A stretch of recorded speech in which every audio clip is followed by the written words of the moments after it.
The Battle of Marathon. We quote the philosopher Santayana to the effect that those who ignore history are doomed to repeat it with all its mistakes, its agonies, its false turns. Another often quoted aphorism has it that the only thing we learn from history is that we don't learn from history. In short, we should learn from history, but alas, we seldom do. And why not?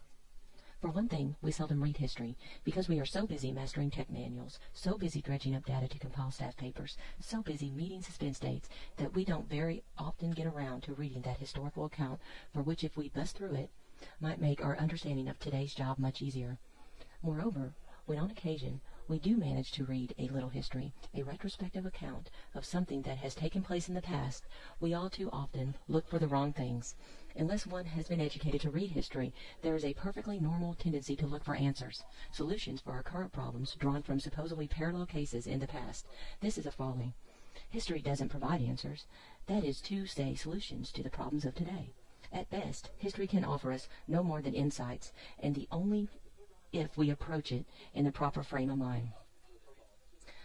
We must learn how to approach history, how to get into the all-important frame of mind.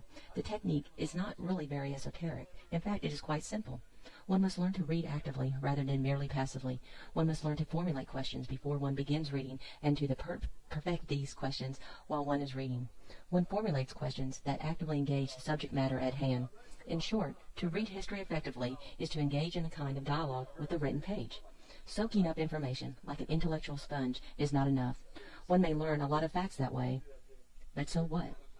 Insight comes when the reader begins to make those facts work at answering the questions he propounds as he goes along. Now let's try to... After extended debate, remember, Athens was a democracy, and policy evolved from free discussion. The 11 officers comprising the Council of War voted to attack the Persians, assembling on the plain below them, and agreed on an appropriate tactic. The disparity in numbers between the Persians and the Greeks accurately reflected the relative size of the contesting states. On one hand, imperial might drawn from 2 continents. On the other, 2 tiny city-states endowed by nature with only meager resources. Nevertheless, the decision of Greek leaders was to attack. The story of the battle can be quickly told. The Greek line extended to present the widest possible front, charged down upon the Persian forces camping on the plain. We are informed that they are covered the mile between the 2 armies on the run. By approaching on the run, the Greeks caught the Persians off balance. The hordes of Darius had to take up their positions in haste, but the obvious thinness of the advancing Greek line deceived them into anticipating an easy victory. When the clash occurred, the Persians, by sheer weight of numbers, forced the weak Greek center to fall back. According to plan, the Greek forces in the center retired slowly, contesting each step. Their left and right wings heavily reinforced the anticipation of what was to come, gradually pivoted inward to face the advancing Persian center, and attacked from both flanks in a classic double envelopment. In the panic that followed, the Persians fled to their boats and were cut down by thousands. What then can this battle tell us? We can see at a glance that a skillful deployment, thinning out the center of the phalanx and strengthening the wings, made possible a successful tactical maneuver. But what other factors were involved? Greek morale was high. The Athenians knew they were fighting for the survival of their nation, their city-state. Their homes, their wives and children, their future hopes were all at hazard. Desperation can make men braver than they know. Further, Greek military intelligence was efficient.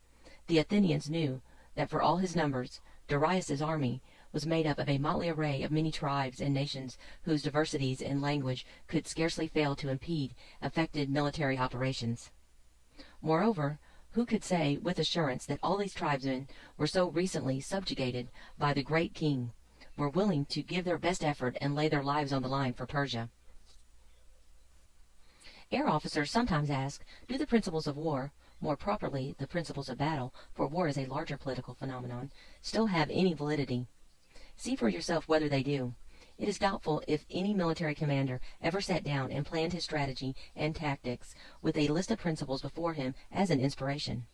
But after he has drawn up his plan, it makes good sense to test one's handiwork by checking a proposed course of action against the conventional principles. To be sure, not everybody agrees on precisely what these principles are, and even within a given enumeration of 9 or 10 or 12 principles, it is not infrequently turns out that 2 or more seem to contradict in a given situation. Does that mean the principles are worthless, dangerously deceptive, or unsound? Not at all. The principles of war are not mandates speaking with the authority of a law of nature. Most certainly they do not operate with the inexorable quality of gravity. They are rather a convenient checklist. They are prods to thinking, not cookbook ingredients to be spooned in routinely. The justification for having a checklist of principles is their use in stimulating thought, no more. So let's go down the line and think about the decisions of the Athenian pole march.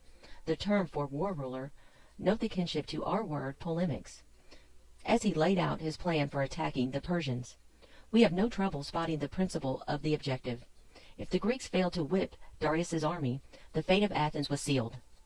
Clearly, the proximity of the Persians to Athens ruled out any strategy of delay or retreat, trading space for time. Only by taking the initiative could the Greeks hope to win. Is that what is meant by the principle of the offensive? Then there is the principle of the mass.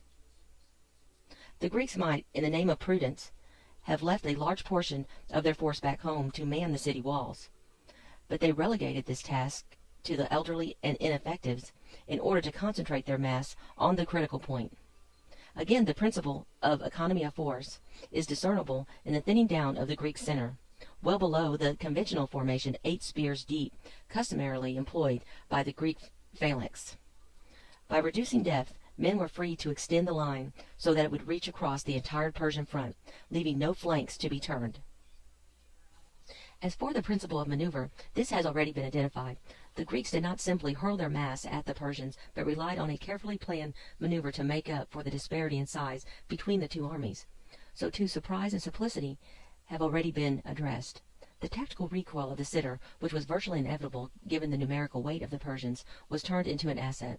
The inevitable retirement of the thin center was converted to an advantage by using it as a basis for a tactical surprise as the two wings, while seeming to recoil, were in fact only obeying a pre-planned maneuver to position themselves for a double envelopment of the Persians' flanks in their disordered pursuit of the retiring Greek center. Above all, this stratagem was simple. Everyone involved could readily grasp its essentials with ease. Unity of command has also been addressed already in discussing the process by which the Greeks' decision to attack was reached. In the camp of the tyrant, the word of the great king or his viceroy was law. His most skillful subordinates would hesitate before they dared suggest that his tactical scheme was in the slightest respect defective. As a consequence, while the Persians might seem to have achieved unity of command centered on Darius or his surrogate, in fact no such unity did exist.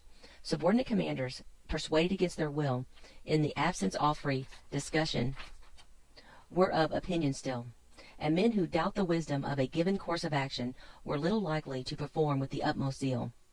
By contrast, the Athenian plan, hammered out in open council, could count on the adherence, freely given, of every Greek commander. But what about the principle of security? As almost invariably happens, here we encounter a contradiction. By obeying the principle of mass, the Athenians must, perforce, neglect the principle of security. By concentrating their effectives at Marathon, they all but denuded the walls of Athens. This violated the principle of security, but the violation was taken unknowingly, a calculated risk. Under the circumstances, it seemed the wisest choice. Have I neglected your favorite principle drawn from some other list, authoritative or otherwise? No matter. My purpose is most certainly not to imply infallibility. I only wish to demonstrate that if one will but read history and record the past of human experience, there is much to be gained. And if one will read actively, aggressively, searchingly, with questions in mind and propounded as one goes, then that reading can become exceedingly productive. Read Sir Edward Creasy's Marathon for yourself. If you disagree with my interpretation, my commentary, so much the better.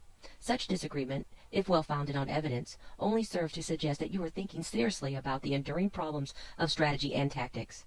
The objective of this exercise is not to prove me right and you wrong, or vice versa, but to get able young Air Force officers to reflect deeply on problems of strategy and tactics.